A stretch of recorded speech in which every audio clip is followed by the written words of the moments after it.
안녕하세요. 역사는 히스토리인 이야기죠. 역사를 이야기로 풀어보는 이규환의 하이스토리 시간입니다. 혹시 화장실 고고학이라는 용어 아시나요? 1970년대 초에 미국에서 처음 시작된 개념인데요.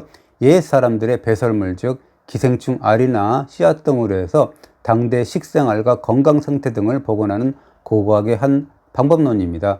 얼마 전 조선의 전궁인 경복궁에서도 대형 화장실 유구가 확인되었는데요. 1991년 경복궁의 복원 정비가 시작된 이후에 30년 만에 처음으로 화장실터가 나온 겁니다. 이유가 있습니다. 지금까지 복원 정비된 곳은 아무래도 궁궐의 중심축, 즉 왕과 왕비가 정사를 돌보고 생활했던 공간이었거든요. 생각해보면 왕과 왕비는 화장실을 쓰지 않았고요. 메아트리라는 해결 도구를 썼지 않았습니까? 그러니까 화장실이 발견되지 않았던 거죠. 이번 화장실 유구는 동궁 권역에서 화급 관리와 군인들이 생활했던 그런 건물터에서 확인된 건데요. 서양에서는 19세기까지 물을 흘려서 분변을 모조리 쓸어 담은 뒤에 하천으로 내보냈는데요. 이번에 발견된 경복궁 화장실은 물로 정화된 분변을 따로 걷어서 비료로 쓸 수 있게 만든 거랍니다. 그래서 현대식 정화조 스타일의 화장실이라고 의미를 부여한 거죠. 그리고 전체 길이가 10m가 넘는 4칸에서 5칸 규모였고요. 한 번에 최대 10명이 이용했던 공중 화장실로 추정했습니다. 그런데 어떻게 화장실이라는 것을 알았을까요? 화장실 바닥 흙을 그런 채취해서 분석을 해보니까 기생충 알이 g당 18,000건이 검출되었다고 합니다. 사람의 분변에서 검출된 기생충 알이 분명했던 거죠. 사실 앞서 말씀드린 화장실 고고학의 개념이 국내에서 도입된 것은 20년도 채 안 됩니다. 예전에 신라 왕경의 집터에서 혹은 경산 임당동 유적에서 화장실 유구와 유물, 즉 변경 항아리 등이 확인된 적이 있었는데요. 그때는 그냥 변서 유구라 이름 붙이고 말았거든요. 그런데 2003년이었습니다. 전북 익산 왕궁리 유적을 발굴하던 국립부여문화재연구소는 길이가 10.8m, 그리고 폭이 1.7에서 1.8m, 그리고 잔정 깊이가 3.1m가 되는 대형 지하 구덩이를 발굴했는데요. 구덩이 안에는 기와와 토기, 집신, 나무 자재와 나무 막대를 비롯해서 방 껍질이나 콩류, 참외씨 같은 것들이 나왔습니다. 구덩이 안에는 수분이 가득 포함된 유기물이 두껍게 쌓여 있었습니다. 처음에는 과일이나 곡물, 물을 저장하는 지하 창고로 여겼습니다. 그런데 좀 이상했습니다. 흙에서 엄청난 악취가 풍겨 나왔거든요. 조사단은 코를 쥐고 조사했지만 그 악취의 정체를 알 수가 없었습니다. 그리고 또 하나 수수께끼 같은 유물이 있었는데요. 구덩이 안에서 출토된 나무막대 6개의 정치였습니다. 글씨가 새겨진 명문 목관인 줄 알았습니다. 그러나 그것이 아니었습니다. 아무리 봐도 글자의 흔적은 없었습니다. 그런데요, 발굴을 끝내고 그의 조사 성과를 정리하는 자문위원회가 12월에 열렸습니다. 그런데 자문위원 중에 한 분인 이홍종 고려대 교수가 이거 화장실 유구가 아니야 라고 문제를 제기했습니다.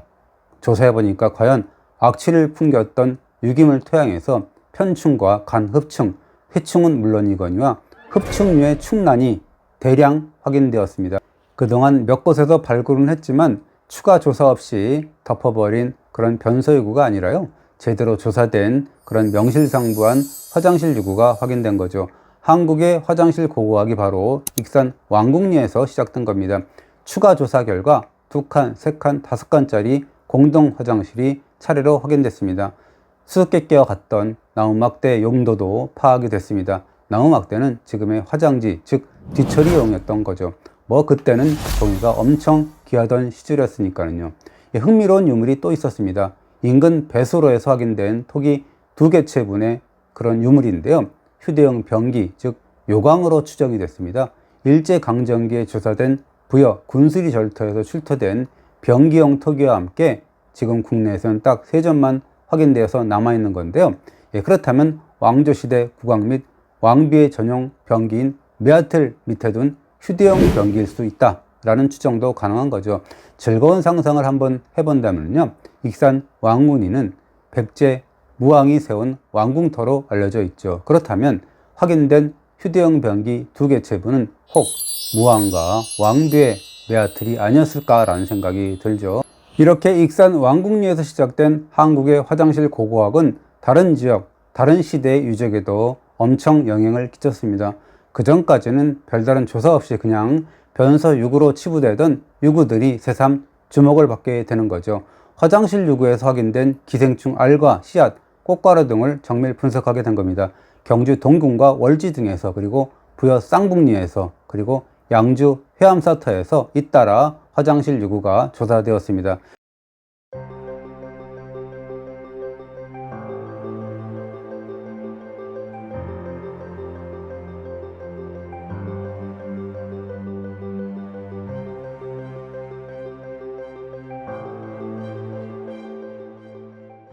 이렇게 화장실 고고학이 뒤늦게 각광받고 있지만은요, 사실 화장실은 인간의 삶과 뗄래야 뗄 수가 없었죠. 사람이 혼자 살면 화장실이 뭔 필요가 있겠습니까? 아무 데서나 해결하면 되죠. 그러나 사람은 인간이지 않습니까? 인간은 문자 그대로 사람 사이지 않습니까? 인간이 공동체를 이루게 될 때 비로소 화장실이 필요하죠. 그래서 프랑스의 작가이자 정치가인 빅토르 위거는 인간의 역사는 곧 화장실의 역사다라고 설파를 했습니다. 예나 지금이나 인간이 공동체 안에서 그 배설물을 처리하는 것, 사실 그것은 그렇게 쉬운 문제는 아니었죠. 부처님과 하나님까지도 발벗고 나섰다라는 게 팩트입니다. 부처님이 활약한 기원전 6세기 무렵에 불교 사원 주변은 온통 똥과 오줌밭이었다고 하는데요. 그러자 부처님이 화장실을 만든 다음에 반드시 지켜야 할 에티켓을 알려주었다고 하죠. 문을 3번 두드릴 것, 그리고 땅에 독을 묻고 눌 것, 그리고 냄새가 나지 않도록 뚜껑을 닫을 것, 벽이나 널에 문질러 바르지 말 것, 그리고 돌이나 숫덩이, 나뭇잎으로 닦지 말고 반드시 나무막대로 닦을 것, 뭐 이런 식의 얘기를 했다고 합니다. 여호와 하나님도 비슷한 말씀을 하셨습니다. 구약성서 신명기 23장 12절에서 14절에 나오는데요. 너희 부대 밖에 변소를 마련하고 그리로 나가되 내 기구에 작은 삽을 더하여 밖에 나가서 대변을 볼 때 그것으로 땅을 팔 것이요 몸을 돌려 그 배설물을 덮을지니 그러므로 내 부대를 거룩해 하라 라고 얘기를 했다고 합니다. 한마디로 전쟁을 앞둔 이스라엘 백성들에게 뒤처리 잘하라 라고 신신당부하신 거죠. 하나님도 부처님도 고민했던 이러한 뒤처리는 역사를 통틀어서도 큰 골칫거리였습니다. 다른 예를 들 필요도 없습니다. 북학파 실학자인 박재가는 이렇게 표현합니다. 서울에서는 오줌을 마구 내다버리기 때문에 우물물이 매우 짜고 내 딸의 석축가에 똥이 더덕더덕 말라붙어 있다 라고 디스를 했는데요.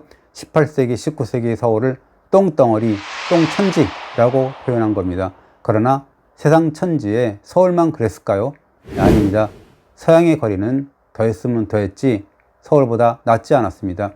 오죽하면 로마의 풍자 시인인 유베날리스는 이렇게 얘기를 합니다. 밤마다 남의 집 창밑을 어슬렁거리고 싶으면 유언장을 먼저 써놓고 있는 게 낫다 라고 얘기를 합니다. 시민들이 분뇨와 쓰레기를 창밖으로 마구 던져버렸기 때문이죠. 하이힐이 인간의 분뇨가 낳은 사물이라는 것은 또 너무도 유명한 얘기죠. 중세 유럽에서 비 오는 날 길 위에 퍼진 그런 동물과 인간의 분뇨가 뒤섞여서 끔찍한 냄새를 풍겼는데요. 그래서 사람들이 굽이 높은 나무신을 신었고 이것이 훗날 하이힐로 발전했다고 하죠. 프랑스 베르사유 궁전은 또 어떻습니까? 성 전체에 수세식 화장실은 단 한 곳도 없었다고 하죠. 그런데 국왕의 접견이 몇 시간에 걸쳐 이루어졌고요. 그래서 차례를 기다리던 사람들 중에 여성은 선체로 풍성한 스커트 밑에서 생리 욕구를 해결을 했고요. 남성들은 기둥과 벽감, 커튼 뒤에서 소변을 봤다고 합니다. 오죽하면 프랑스의 서상가이자 소설가인 장 자크 루소는 여름철이면 어디를 앉아도 소변 냄새가 났다. 사방에 대변이 깔려 있었다 라고 한탄했다고 합니다. 그러면 영국은 좀 나았을까요? 아닙니다. 50보 100보였습니다. 템스강 전체가 악취를 풍기는 배설물 그 자체였다 라는 이야기가 돌았습니다. 어떻습니까? 이런 여러 가지 사례를 보면 1400년 전에 백제인부터 19세기 말 조선인까지 그래도 제법 선진적인 화장실을 갖췄다는 사실을 알 수 있습니다. 특히 지금 이 순간의 화장실 문화는 어떻습니까? 대한민국 화장실보다 깨끗하고 쾌적한 곳은 없을 것 같습니다. 독일의 극작가 베르톨트 브레이트가 희곡 발에서 이렇게 얘기를 했다고 하죠. 그것은 혼자서도 첫날 밤을 지른 사람처럼 행복할 수 있는 경이로운 곳이다. 당신이 그 어느 것도 몸에 지니지 않는 한낱 인간이라는 사실을 깨닫게 되는 그런 겸손한 장소다. 그리고 인간이 휴식을 취하는 곳, 하지만 부드럽게 자기 자신을 위해 무언가를 감행하는 그런 장소다 라고 이야기했다고 하죠. 사족을 하나 달아볼까요? 용변조차 메아틀에서 해결해야 했던 왕조시대 임금의 신세가 좀 더 기구했던 것 같아요. 정사를 펼치느라고 눈코 뜰 수 없었고 용변을 볼 때조차도 화장실에 앉아서 잠깐의 여유도 즐길 수 없었던 그런 자리였으니까 말입니다. 이번 주도 잘 보셨다면 구독을 눌러주시고요. 좋아요도 부탁드립니다. 감사드립니다.